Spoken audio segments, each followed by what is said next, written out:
guys, welcome back to Salili F channel, guys. Thank you so much for tuning into this channel, guys. We are talking about Shaka and his departure on the Queen. Yeah, guys, the fans are not happy at all, and I thought this was a joke, but they are very serious, guys. The Queen left many fans in their feels when their favorite character Shaka departed in a way that was not fit for his character.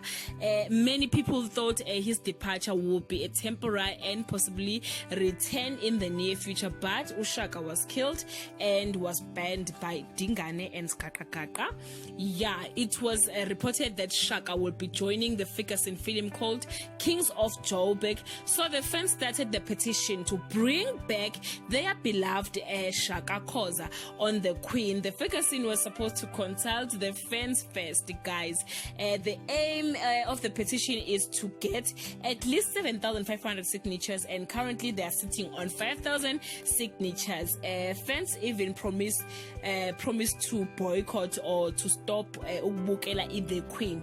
And bathi-ke guys, ubani uzosibhalansisa manje if uShaka akasekho with the Queen, and ubaba omncane uBrutus uzobhoreka without uShaka. Yeah guys, yeah, I really doubt kodwa ke ukuthi uShaka uzobuya because usefile ufile mos, unless bengamvusa ke. Yeah, it's possible, but yeah isho into, guys. So I hope ukuthi petition izofika nakuwe, and if ufuna ukuthi uShaka abuye back with the Queen, please leave your comment below, guys, and share your thoughts. I love you so much, guys. Bye.